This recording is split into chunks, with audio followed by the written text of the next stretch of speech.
While my more human designs are going through a small redesign, I'll be here to talk about St. Patrick's Day and one of the most commonly associated creatures of it. So let's go into St. Patrick himself. Also, I will do my best to put the sources for all of this in the description box below. So who was St. Patrick?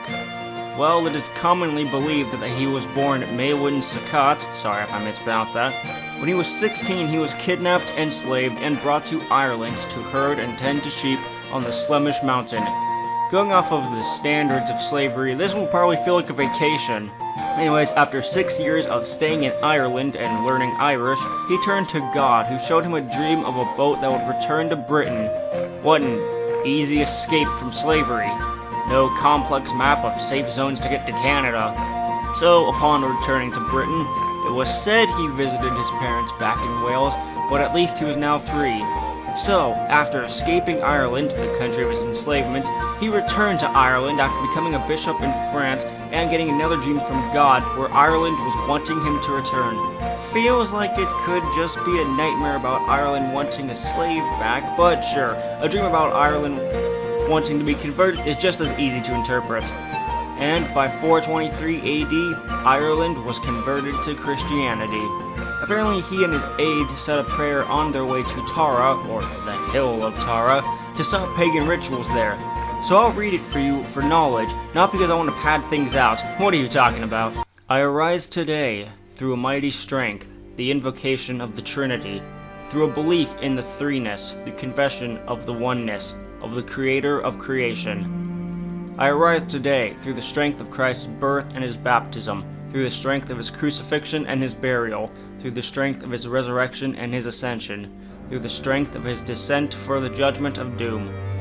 I arise today through the strength of the love of cherubim, in obedience of angels, in service of archangels, in the hope of resurrection to meet with reward, in the prayers of patriarchs, in preachings of the apostles, in faiths of confessors, in innocence of virgins, in deeds of righteous men. I arise today through the strength of heaven, Lord knows I need it right now, light of the sun, splendor of fire, speed of lightning, swiftness of the wind, depth of the sea, stability of the earth, firmness of the rock.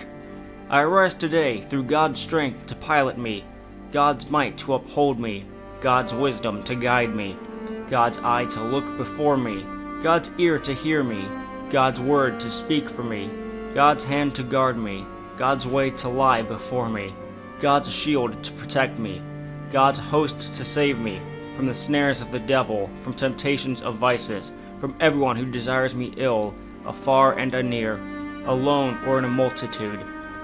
I summon today all these powers between me and evil, against every cruel, merciless power that opposes my body and soul, against incantations of false prophets, against black laws of pagandom, against false laws of heretics, against craft of idolatry, against spells of women and smiths and wizards. Man, I never knew Christians were sexist before current year.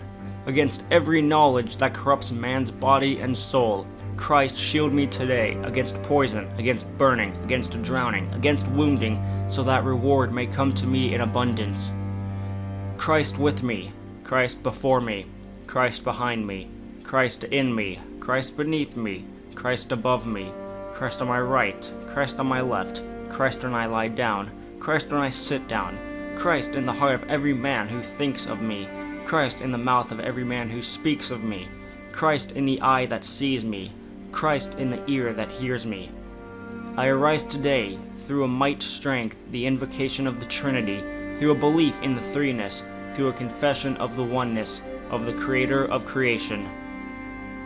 Oh boy! So, after many times of going to stop pagan rituals on the Hill of Tara, he died around March 17th of some year after 493.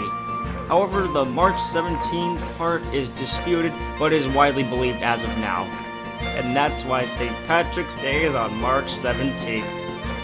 And apparently, when he died, the clans of Ireland argued over where to bury him. So instead, some of his friends buried him in a secret location. Sure glad all the clans knew about this secret plan and didn't, wage war against each other thinking they stole his body or something. Now here's some fun little factoids. Apparently the shamrock, the three-leaf clover, is thought to have been used to teach about the Holy Trinity. But another source says it was just used as a symbol of the cross and then later as a sign of pride or to criticize English rule. But what's special about the four-leaf clover? Well, apparently, Druids used them for rituals, probably of the pagan kind, and the extra leaf made them super special. So, because of that fourth leaf, the carrier could see demons and ward off evil spirits. So by Saint Patrick getting rid of paganism, demons are now hidden from the human eye and can attack people whenever they want. Thanks, Christianity! St. Patrick's Day was also a way for Irish Americans or Irish soldiers of the Revolutionary War to sort of reconnect with their roots and country. One more thing before we change subjects. Alcohol. Boy, do I need it right now. Apparently there's a drink or method of drinking associated with St. Patrick's Day that isn't a shamrock shake, called Pulta Podrig. People will take out their whiskey, float a shamrock on it, and drink. And that's called drowning the shamrock. Now that we've talked about the religious side of St. Patrick's Day, and how it totally isn't a holiday for drinking during Lent, let's move straight into the realm of mythology. Leprechauns, or Leucorpans, or Leucorpane. Its name translates to pygmy or sprite or a small body, fitting as they are fairly tiny creatures. Oh, and there are female ones too. But anyways, they are supposed to be cobblers or shoemakers, which can be exploited against them when you want to steal their lucky charms, gold. Kinda funny when you think about it, since these poor cobblers have a pot of gold just sitting at the end of a rainbow, despite there being two ends of an arc. So, some see the leprechaun's gold tale as one that has a moral in it, as leprechauns are tricksters, like Seamus from the Haunting Hour. The moral being, don't go looking for what isn't yours, don't invest in get-rich-quick schemes, and don't fuck with mythological beings. Some even think that the gold they have is specifically used to trick humans, since they can't use money, basically being their second-class citizens. Sadly, there aren't any full tales I could find about them being tricksters, but I did get a summary of one. Basically, a guy found and caught a leprechaun and would only release him if he told him where his gold was.